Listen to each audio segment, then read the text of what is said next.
우리 좌우에 계신 분들과 이렇게 인사합니다. 행복한 사람이 행복한 세상을 만듭니다. 인사합니다. 행복한 사람이 행복한 세상을 만듭니다. 행복한 베들레헴 교회 오늘 3부 예배 놓으신 사랑하는 성도님들에게 하나님의 은혜와 축복이 함께 하시기를 주님의 축원합니다.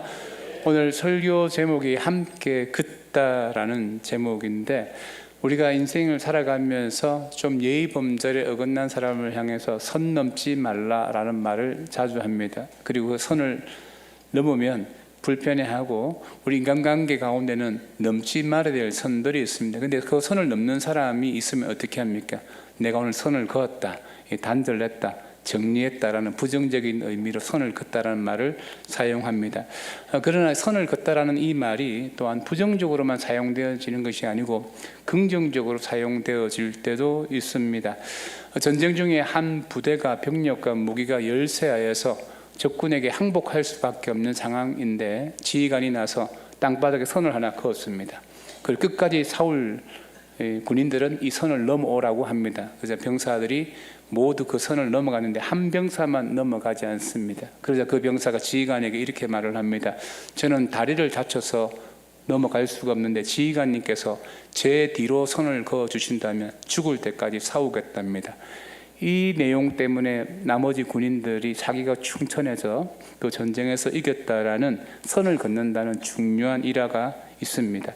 우리가 국어사전에서 선을 긋는다라는 것은 일정한 방향으로 쭉 이어간다라는 그런 의미도 있고, 우리가 책을 읽을 때 중요한 부분에 밑줄을 긋는다 할 때 그런 의미도 가지고 있습니다. 그래서 오늘 설교 제목에서 이 긋다라는 것은 약간의 역설을 가지고 있습니다. 설교 제목에서 긋다는 것은 단절을 의미하는 것이 아니고 함께 긋는다는 것은 하나님과의 선을 함께 긋는다는 것을 의미하는데, 특별히 행복한 사람들의 축제를 통해서 우리가 하나님과 무엇을 함께 밑줄을 긋듯이 그어야 되느냐 하면 한 영혼을 향해서 구원의 연결의 선을 그어야 될 줄 믿습니다. 세상은 선을 그어서 구분하지만 교회는 불신자를 향해서 복음의 선을 하나님과 함께 연결하는 곳입니다. 그렇다면 우리가 왜 하나님과 함께 이 복음의 선을 그어야 되느냐? 베드로전서 2장 9절에 보면 그러나 너희는 택하신 족속이요 왕같은 제사장들이요라고 해서 단수로 말하지 않아요. 제사장들이라고 말을 하는데, 여러분, 제사장이라는 것은 하나님 나라에서 하나님과 사람 사이를 중보하는 역할을 하는 존재입니다. 하나님을 향해서는 백성들의 형편을 중보하는 것이고, 또 백성들을 향해서는 하나님의 말씀을 증언하는 것이 제사장의 역할입니다. 근데 이 구약시대 때 이 제사장은 레위지파 중에서도 특별히 선택된 사람들만 제사장의 역할을 감당했는데, 그러나 신약시대, 교회시대에 와서는 예수 그리스도가 십자가에 죽으시고 부활하시고 난 다음에 이 왕같은 제사장의 직분이 모든 성도들에게 확대되어진 줄 믿습니다. 그래서 종교개혁자 루터가 그렇게 강조했던 만인 제사장설의 핵심입니다. 교회 사역은 목사만 하는 것이 아니고 모든 성도가 다 왕같은 제사장으로 축복의 통로로 예수 그리스도를 모르는 사람들에게 복음의 연결적인 사역을 해야 된다는 것이 만인 제사장의 핵심 사상입니다.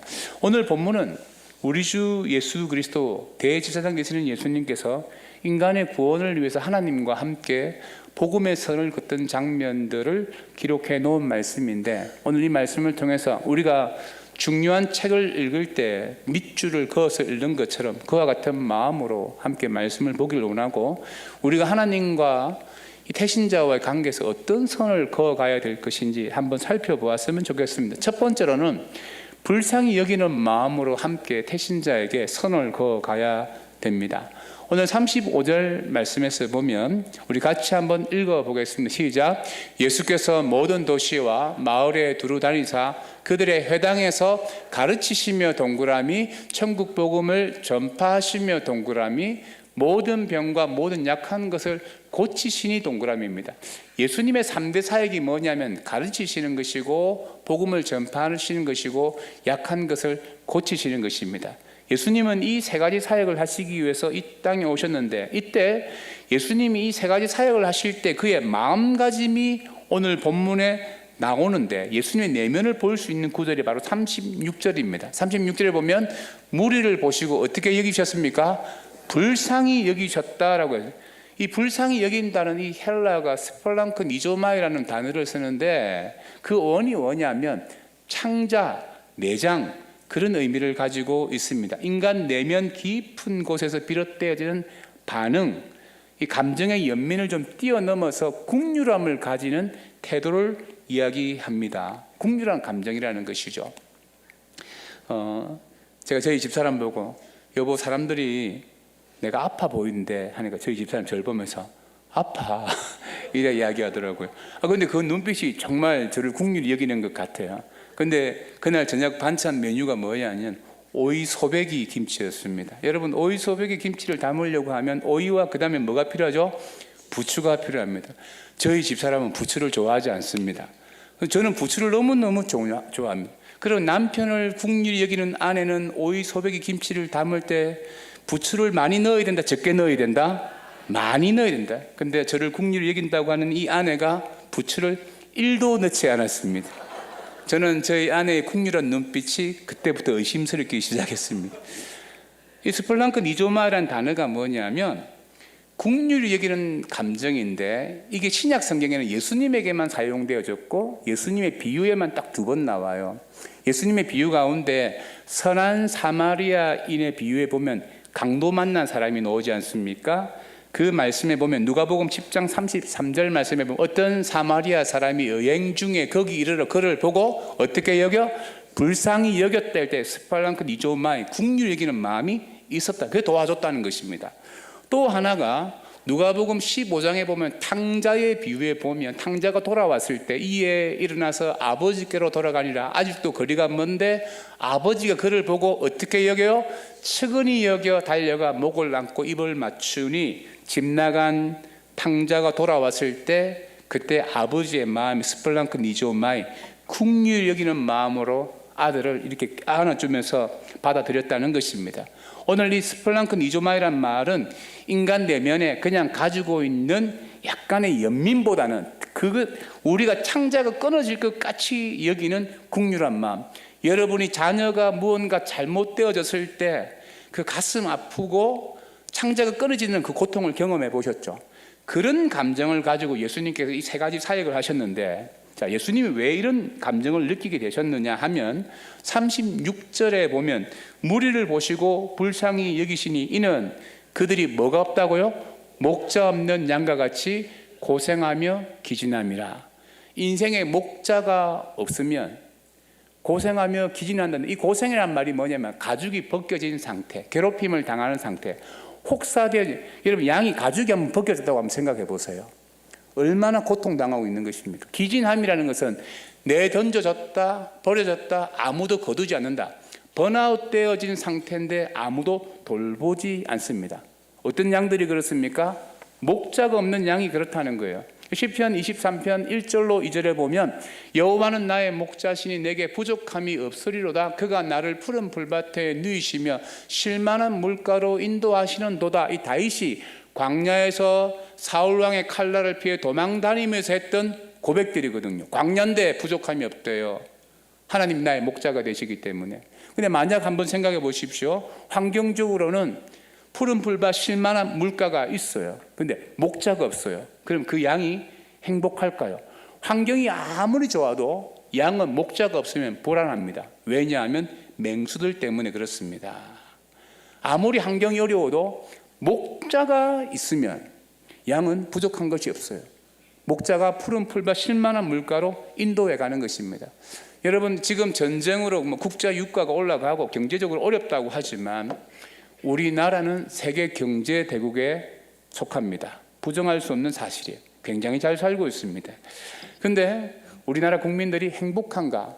147개국 나라의 행복 지수를 해년마다 이렇게 설문조사를 해보면 2년 전에 2024년도 우리 한국이 52위였습니다. 그런데 작년에는 58위였어요. 올해는 몇일까요? 67위입니다. 계속 떨어지고 있습니다. 경제나 건강, 수명 연장 이런 것은 수준이 굉장히 높아지고 있지만 관계라든지 신뢰라든지 인간의 만족감은 계속 낮아지고 있어요. 청소년 사망의 1위가 뭔지 아십니까? 교통사고, 질병 아닙니다. 13년째 자살이 10대들의 사망률 1위입니다. 10명 중에 4명은 입시 스트레스로 극단적인 선택을 하고 있습니다. 좋은 환경 가운데 부모가 여러 가지로 뒷바라지 해주는데 왜 청소년들은 이와 같은 어려운 삶을 살고 있을까요? 여러분, 20년, 30년 전에는 우리 주변에 정신과 병원을 찾아서 상담을 받는다는 것이 굉장히 어려웠어요. 병원 자체도 많이 없었습니다. 여러분, 망포동 이쪽에 새로 빌딩도 세워진 곳에 한번 가서 자세히 한번 보세요. 모든 빌딩마다 정신과 병원들이 다 있고요. 상담소가 다 있습니다. 요즘은 고개만 돌려보면 상담하는 장소가 너무너무 많아요. 그 정도로 이 시대 사람들이 풍족하게 살고 있음에도 불구하고 정서적으로 영적으로 피폐하다는 것입니다. 그 이유가 뭘까요? 목자가 없어서 그래요. 인생에 목자가 없어서 그렇습니다. 목자가 없으면 고생하고 기진한다. 인생을 정말 열심히 살고 돈도 많이 벌었는데 어느 날 돈 쓰는 것도 한계가 있는 거예요. 공허함이 찾아오기 시작합니다. 그때부터 정말 문제가 생기기 시작합니다. 어느 한 교사 선생님이 수학 시간에 양이 10마리가 있는데 우리에서 1마리가 사라졌다. 몇 마리가 남았느냐라고 퀴즈를 내니 한 학생이 손을 들고 1마리도 남지 않았다라고 답변을 하니까 선생님이 학생은 수학에 대해서 전혀 이해를 하지 못하는군. 그러자 이 학생이 하는 말이 선생님은 양에 대해서 전혀 이해를 하지 못합니다. 이 학생은 양을 길러본 목자의 경험이 있는 거예요. 아버지를 따라서. 우리가 수학은 10에서 하나를 빼면 9가 맞습니다. 이게 수학적 공식입니다. 그런데 양은 다릅니다. 양은 말입니다. 현실 속에서 양은요 그렇게 움직이지 않습니다. 양이 1마리만 달아나면 나머지는 그대로 있는 게 아니에요. 양은 근시입니다. 시력이 안 좋아요. 2m가 넘어가면 뭘 알아보지 못해요. 바로 앞에 있는 양을 따라서 움직이게 되어 있어요. 1마리가 도망가면 다 따라 함께 도망갑니다. 이게 각자 제 길로 가는 모습들입니다. 여러분, 성경이 사람을 이렇게 표현합니다. 이사야서 53장 6절에 보면 우리는 다 뭐 같아서? 양 같아서. 성경은 사람을 양에 비유하고 있어요. 그릇 행하여 각기 제 길로 갔다. 자, 여러분들도 각기 제 길로 갈 때가 많지 않습니까? 자녀들을 공부할 때 무슨 철학을 가지고 학원을 보내셨어요? 아니면 안 보내면 불안하니까? 여러분, 우리는 대부분 다 각기 제 길로 갑니다. 제주도를 여행 가실 때 철학을 가지고 가셨어요. 다른 사람이 제주도 가보니까 나도 꼭 가야 될 것 같고, 누군가 두바이 초콜릿을 먹었다가 나도 먹어야 될 것 같고.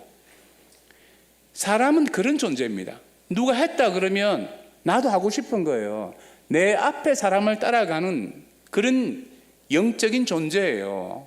우리가 이것에 대해서 너무 자신감을 가지면 나는 철학이 있는 것 같고, 아니에요. 대부분 사람들은 내 주변에 살고 있는 사람들과 그 유행을 따라가서 살게 되어져 있습니다. 그래서 목자가 없으면 어떻게 될까요? 자기 가고 싶은 대로 갑니다. 그래서 목회자는 신앙적인 맥락에서 우리 성도들을 볼 때 수학 공식처럼 보면 안 됩니다. 10명이 있는데 1명이 없어지면 9명이 남아있다, 이렇게 접근해서 목회할 수 있는 게 아니고요. 목회를 할 때는 영적인 측면에서 보고 목회자의 역할이 무엇인가, 그 역할을 해야 되는 것입니다. 저와 여러분의 선한 목자는 누구일까요? 저와 여러분의 선한 목자는 예수 그리스도 한 분뿐인 줄 믿습니다. 사람이 사람의 목자가 될 수 없습니다. 이단에 제발 빠지지 마십시오. 이단에 빠지는 가장 큰 이유가 뭐냐면 사람이 사람의 목자가 되기 때문에 그래요. 최강영 목사는 베들레헴 교회 선한 목자가 아니에요. 우리의 선한 목자는 예수 그리스도 한 분뿐인 줄 믿습니다. 아멘. 이 예수님이 우리에게 존재론적인 목자입니다. 이 존재론적인 목자가 어떤 모양이냐면, 자, 그림 하나 보여주세요. 예수님이 많은 양들을 몰고 다 따라갑니다. 우리는 우리의 존재론적인 목자이신 예수님을 따라가야 되는데, 근데 이 양의 특징이 어떨까요? 각기 제 길로 가게 되어져 있어요. 이 많은 양무리 가운데 엉뚱한 방향으로 가는 양이 있다 없다? 있습니다. 잃어버린 양이 있어요. 예수님이 잃어버린 한 마리 양을 찾으러 가는 일도 있지만 대부분은 그렇게 양을 찾지 않습니다. 우리에게는 또한 기능적인 목자가 있습니다. 그 기능적인 목자가 펑셔널 세퍼트라고 하는데 목회자가 이 역할을 해요. 자, 기능적인 목자가 어떤 목자냐? 동영상을 준비해서 한번 보십시오. 저 양들 가죠? 저 개 3마리가 막 이래 몰아가죠? 저 세퍼트가 기능적인 목자입니다. 목사는 저 역할을 하는 거예요. 목회자는 우리 성도들이 예수 그리스도, 존재론적인 예수 그리스도를 따라갈 수 있도록 맨날 멍멍멍거리고 짚고 쫓아가고 그렇게 하는 거예요. 여러분, 왜 기능적인 목자가 이 일들을 하느냐? 결국 예수님을 따라가지 아니하면, 존재론적인 목자를 따라가지 아니하면 그 인생이 고생하며 기진하게 되어져 있기 때문입니다. 많은 분들이 이런 생각을 하죠. 우린 다 예수 믿고 구원받은 사람이고 나의 목자는 예수 그리스도다. 이것을 믿고 있습니다. 근데 이게 좀 과한 측면들이 한 번씩 생길 때가 있어요. 가나안 교회 교인들이 나는 교회는 안 나가지만 예수는 믿고 있다는 거예요. 그 말에 대해서 논리적으로 보면 예수를 믿고 있다는 것을 어떻게 우리가 반박할 수 있겠습니까? 교회 안에도 보면 교회를 정하지 아니하시고 그냥 주일 예배만 나오고 교회에 소속하지 않고 편하게 신앙생활 하시겠다는 분들도 있습니다. 그런데 이런 분들이 착각하지 말아야 될 것이 있습니다. 대부분 양은 각기 제 길로 가게 되어져 있어요. 기능적인 목자가 없지 않습니까? 그러면 엉뚱한 방향으로 가게 되어져요. 선한 목자이신 예수 그리스도를 우리가 따라간다라고 말하지만 기능적인 목자가 옆에서 도와주지 아니하면 선한 목자이신 예수 그리스도를 따라가기에 힘든 경우가 많습니다. 여러분, 결국 우리는 내 눈앞에 있는 양을 따라가게 돼 있다고요. 세상 사람들이 동남아 여행 가면 나도 가야 될 것 같고, 이런 유행이 있으면 이런 거 해야 될 것 같고, 벚꽃 피면 놀러 가야 될 것 같고, 여러분들이 주도적으로 철학적으로 해본 적이 언제 있어요? 다른 사람 SNS 보고 나도 해야겠다 이거잖아요. 이게 양의 특징입니다. 그래서 기능적인 목자가 여러분 삶 가운데 함께 하지 아니하면 선하신 목자를 따라가기 힘듭니다. 믿음 없는 사람은 기능적인 목자가 멍멍멍 짖으면 개소리 한다고 생각을 해요. 우리가 그렇게 생각한데도요, 또 쓸데없는 이야기 한다, 교회면 맨날 똑같은 이야기 한다. 여러분, 기능적인 목자는 맨날 똑같은 이야기 합니다. 예수님 따라가야 된다. 예수 그리스도를 따라가야지만 고생하지 아니한다. 할렐루야. 아멘. 이게 목회자에게만 있는 게 아니고 왕 같은 제사장인 저와 여러분의 역할 가운데 세상의 불신자들이 목자이신 예수 그리스도를 만날 수 있도록 이 기능적인 목회자의 역할을 여러분 해 주셔야 돼요. 여러분이 예수 믿어야 행복하다 이렇게 말하면 그 사람들은 속으로 개소리한다 이렇게 말할 수 있어요. 그런 반응을 하더라도 긍휼히 여기는 마음, 목자가 없으면 가죽 벗겨지고 고생하고 나중에 버림받는다. 여러분, 세상 열심히 하면 살아보시고 나중에 다 세상에 버림받는데도요, 그 버림받는 인생에 대한 긍휼한 마음이 있으면 우리가 복음으로 태신자를 하나님과 함께 걸어갈 줄 믿습니다. 두 번째로 하나님께 함께 기도하면서 태신자를 그어가야 되는데, 자, 37절 38절 말씀 우리 같이 읽어보면 시작. 이에 제자들에게 이르시되 추수할 것은 많되 일꾼이 적으니 그러므로 추수하는 주인에게 청하여 추수할 일꾼들을 보내어 주소서 하라 하시니라. 자, 예수님이 제자들에게 목자 없이 방황하는 양들을 위해서 하나님께 기도하라고 합니다. 기도하는데 어떤 기도를 해야 되느냐? 주인에게 청하여라고 했거든요. 여러분, 우리가 기도를 할 때 특별히 불신자, 태신자들이 예수 믿게 할 때는 대충 기도하면 안 됩니다. 이 청하여라는 이 단어, 이 헬라어가 데오테테라는 단어를 사용하는데 결핍, 필요라는 의미를 갖고 있습니다. 우리가 태신자를 위해서 기도할 때는 무언가 필요하다는 간절한 마음에 노는 간구를 가지고 기도해야 된다는 거예요. 여러분이 관계를 맺고 있는 일가 친척, 부모, 형제 가운데, 또 여러분이 알고 있는 인간관계 가운데 아직 존재론적인 목자 예수님을 만나지 못해서 고생하며 기진하는 사람들을 보면서 그들이 예수 만날 수 있도록 우리의 결핍된 마음을 가지고 간절하게 기도해야지만 하나님께서 역사하여 주실 줄 믿습니다. 결국 모든 일은 기도에서 시작되어집니다. 히스기야 왕이 아수르 제국의 산헤르비 쳐들어왔을 때 그의 항복하라는 권위의 조롱 섞인 편지를 가지고 성전에 올라가서 기도했을 때 기적 같은 일들이 일어났고, 페르시아의 포로로 잡혀있던 이스라엘 백성들이 하루아침에 하만에서 죽게 되었을 때, 여러분 그때 에스더가 금식하며 기도함으로 말미암아 온 민족을 구원할 수 있었습니다. 여러분 금식 기도는 능력이 있어요. 악한 것에서 우리를 풀어내는 능력이 있습니다. 국가나 교회나 개인의 삶 가운데 기도하는 일이 가장 복된 일이고 귀한 일인 줄 믿습니다. 특별히 영혼을 살리는 일에는 더욱더 그렇습니다. 예수 그리스도의 복음을 모르는 자, 존재론적인 목자가 없어서 각기 제 길로 가면서 세상에서 고생하며 기진하며 번아웃 되는 자들을 긍휼히 여기는 마음이 우리에게 있어야 될 줄 믿습니다. 고든 맥도날드 목사님께서 쓰신 글 가운데 세상 사람들을 이렇게 표현한 글이 있습니다. 세상 사람들은 뱀의 눈빛 아래서 삶을 살고 있다. 이 글을 남기시면서 작은 예화 하나를 설명했는데, 인도의 수도사 한 명이 자전거를 타고 막 오솔길을 가다가 너무 모든 자연의 소리가 딱 동작을 멈추고 정적감이 맴도는 거예요.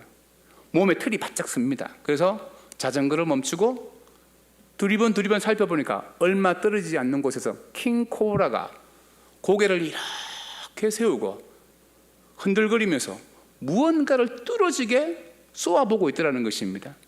그 킹코브라가 쏘아보고 있는 곳을 바르니까 나뭇가지 아래 새 한 마리가 앉아 있는데, 그 새는 이 뱀의 눈빛에 체면에 걸렸는지 꼼짝 못하고 가만히 앉아서 뱀만 쳐다보고 있었다는 것입니다. 그때 이 수도사가 느끼는 마음이, 저 불쌍한 놈, 자기 힘으로 지금 날아가지도 못하는구나. 저렇게 있으면 죽게 되는데 어떻게 살릴까? 내가 저 새를 살리려고 무슨 행동을 하면 저 킹코브라가 나에게 달려들지도 모른다라는 약간의 두려운 마음도 있었지만, 그 새를 보고 불쌍한 마음이 있어가지고 막대기를 들고 야 이놈아 하고 소리를 질렀더니 뱀이 갑자기 고개를 숙이고 쑥 사라지더라는 것입니다. 그때 정신을 차린 이 새가 창공을 향해서 푸드덕거리며 날아오르더라는 것입니다. 우리가 살아가고 있는 이 세상의 사람들, 불신자들, 뱀으로 상징되어지는 마귀의 눈빛에 전부 체면이 걸려있는 상태입니다. 자신의 미래에 어떤 일이, 어떤 운명이 기다리고 있는지 모르고 뱀에게 꼼짝도 못하고 뱀이 시키는 대로 행동합니다. 여러분 이 시대 보면 중독에 빠져서 도박, 술, 쾌락, 그리고 취미생활부터, 여러분 이 시대 사람들 한번 보십시오. 모든 게 중독에 빠졌어요. 이 통제가 되어지지 않아요. 술, 알코올 중독에 빠지는 사람들의 단계가 있어요. 처음에는 나를 위해서 술을 먹지 않습니까? 두 번째는 술이 나를 먹어요. 그런데 나중에는 술이 술을 먹는 상황이 되어집니다. 제가 알코올 중독자 병원 설교에서 한 3년 정도 설교를 하면서 그들에게 복음을 전하는데, 그 사람들 중에 회심한 사람이 딱 제가 한 명 봤습니다. 제일 안타까운 사람은 외과 의사였는데 술을 너무 많이 먹고 나니까 손이 떨려서 의사임에도 불구하고 수술을 할 수가 없는 거예요. 그들이 병원에 앉아 있을 때는 아무런 문제가 없어요. 폐쇄병동이거든요. 요즘은 정신과 병원에 사람을 딱 가두면 보호자 승인 없으면 나올 수가 없어요. 그런데 그들이 약간의 도움을 받아서 좀 좋아지면 개방병동으로 놓으면, 퇴원은 하지 않고 개방병동 딱 놓으면 제일 먼저 하는 게 뭔지 아십니까? 술 마십니다. 돈 없이 술 마시는 방법 가르쳐 드릴까요? 한자복 입고 편의점에 가서 술을 한 병 꺼냅니다. 여러분들이 좋아하시는 참이슬 딱 따가지고 쫙 그 자리에서 마십니다. 마시고 난 다음에 신고하라 그럽니다. 여러분 술 한 병 때문에 편의점 주인이 신고할 수 있겠어요? 그럼 경찰 출동하면 골치 아픈 거예요. 그런 식으로 10군데로 돌아다닙니다. 여기 알코올 중독자, 마지막에 항문 풀려서 변 보며 죽어요. 제가 그런 사람들 많이 봤습니다. 여러분 악한 영에 매여져 있으면 그 중독에서, 이건 하나의 술로 제가 예를 들은 거죠. 여러 가지가 있습니다. 세상 사람들이 그렇습니다. 여러분 우리가 기도하지 않으면 그들이 이 뱀의 눈빛에서 벗어날 수 없습니다. 우리가 기도하면 수도사가 막대기를 들고 뱀을 쫓았던 것처럼 예수 그리스도의 복음의 능력들이 우리 태신자들의 마음을 열어서 예수 믿고 구원받게 할 줄 믿습니다. 여러분, 이 사실을 믿는다 그러면 여러분 기도하셔야 돼요. 오늘 4월 13일부터 17일까지 태신자를 위한 금식 기도 있습니다. 그리고 본당 릴레이 기도에 많이 참석해 주시고, 우리가 태신자를 전도하기 위해서 인간적인 방법으로 선물 사주고 밥 사주고 이것도 굉장히 중요한 일이지만, 제일 중요한 일은 여러분의 그 기도가, 금식 기도가 성령님께서 역사하는 능력이 될 줄 믿습니다. 그리고 마지막 세 번째로 추수할 일꾼으로 함께 태신자를 거어야 된다는 것입니다. 오늘 37절 38절 말씀인데 우리 함께 읽어보겠습니다. 시작. 이에 제자들에게 이르시되 추수할 것은 많되 일꾼이 적으니 그러므로 추수하는 주인에게 전하여 추수할 일꾼들을 보내주소서 하라 하시니라. 왕같은 제사장인 저와 여러분들이 태신자를 보면서 항상 기도해야 될 내용이 뭐냐? 하나님, 추수할 일꾼을 보내주소서. 우리 추수할 일꾼을 보내달라고 할 때 신천지에서 이 추수꾼이라고 하거든요. 전도 잘하는 사람, 신천지로 전도 잘하는 사람을 추수꾼이라고 그러고, 우리도 추수할 일꾼이라고 그러면 교회 안에서 전도의 은사가 있는 사람이라고 생각할 수가 있으나, 여러분, 성경에서 말한 추수할 일꾼은 그런 의미가 아닙니다. 저는 4대째 예수 믿는 집안에 태어났기 때문에 일가 친척 부모 형제 가운데 불신자가 없어요. 제가 우리 부모 형제 가운데 전도할 일이 있습니까? 없습니까? 거의 없습니다. 제가 목회자로 자라왔기 때문에 불신자를 만날 일이 잘 없어요. 관계 전도를 할 때 제가 의도적으로 식당이나 미용실이나 이런 분들을 의도적으로 만나지 아니하면 사실 복음 전하는 것이 어려움이 있습니다. 저는 저희 집안에 추수할 일꾼이 될 수가 없습니다. 하지만 새 가족은 교회 와서 예수 믿고 구원받아 하나님의 자녀가 되어지는 그 순간 추수할 일꾼이 될 줄 믿습니다. 저희 교회에 추수할 일꾼들이 참 많거든요. 예를 들면 우리 백지연 권사님은 자기 선배 언니가 너무 성품이 좋았는데 우리 교회 카페에서 만났다가 저희 교회에 등록하신 거예요. 그러면서 자기 세 딸을 전도하고, 그 다음에 남편을 전도하고, 그 다음에 양가 부모님 전도하고, 오빠 전도하고, 친구 전도하고, 친구 남편도 와 있고. 자, 이분 한 분을 통해서 그 주변이 다 예수 믿었잖아요. 우리 이미혁 권사님도 마찬가지죠. 처음 저희 교회에 오셨을 때는 저는 이분이 계속 교회를 다닐까 의심되기도 했었습니다. 비하인드가 있지만 제가 생략하고, 근데 그 딸, 아들, 부모님부터 동생까지, 자, 이분 한 분을 통해서 성경에 나오는 약속의 말씀, 주 예수를 믿으라 그리하면 너와 내 집이 구원을 얻으리. 할렐루야. 이 약속의 말씀이 이루어진 줄 믿습니다. 우리가 태신자를 볼 때마다 하나님 추수할 일꾼으로 주님 축복해 주십시오. 사실 행복한 사람들 축제를 하는 것이 쉽지가 않아요. 제가 15년째 저희 교인들 힘들어하는데 계속 그럼에도 불구하고 본질적인 일이기 때문에 이 일을 합니다. 우리 유지훈 목사님 사모님 조일 사모님이, 조영란 사모님이 자기 친구를 20번 데려왔어요. 우리 교회에 행축 때. 그분 20번 동안 복음을 들었는데 결단 안 했습니다. 그만큼 힘든 거예요. 20번 데려오는 사람도 대단하고 20번 들었는데 결단 안 한 사람도 대단하잖아요. 근데 또 우리 국정일 목사님은 자기 장인 장모를 20번 데려왔어요. 그분들도 참 인격 좋은데 목사님 말씀은 좋다 그러는데 결단을 안 해요. 20번 오실 때 그때 결단하셨어요. 그리고 이번에 세례 받으시면 할렐루야. 아멘. 그 부모님을 통해서 그 가정 가운데 주 예수를 믿으라 그리하면 너와 내 집이 구원을 얻으리라는 복음의 약속의 말씀이 이루어진 줄 믿습니다. 우리가 태신자를 볼 때 추수할 일꾼으로 봐야 되는 거예요. 그래서 AD 여러분 313년 로마가 기독교를 공인해 줍니다. 콘스탄트 대제가 공인을 하는데 이 콘스탄트 대제가 누구의 영향력을 받았냐면 그의 어머니 헬레나에게 영향을 받았는데, 그 엄마 헬레나가 그의 남편과 함께 영국의 집정관으로 갔을 때 자기 집에 있던 하녀 중에 한 명이 다른 하녀하고 뭔가 다른 거예요. 여러분, 사람들이 이게 노예 근성이라는 게 있거든요. 시키는 거 맞아요. 근데 이 하녀가 뭐가 달랐다는 겁니다. 보니까 그는 그리스도인이었고 그를 통해서 감동받았던 이 헬레나가 예수 그리스도를 영접하고 난 다음에 그의 아들 콘스탄트에게 영향력을 주었습니다. 그래서 여러분, 어떻게 보면 무명의 한 하녀 때문에 기독교 역사가 바뀐 거예요. 인류의 역사가 바뀐 거예요. 여러분들이 품고 있는 태신자는 인류의 역사를 바꿀 추수할 일꾼인 줄 믿습니다. 그 비전에 동참하시고 그 비전이 여러분 인생 가운데 복이 되시기를 주님 축원합니다.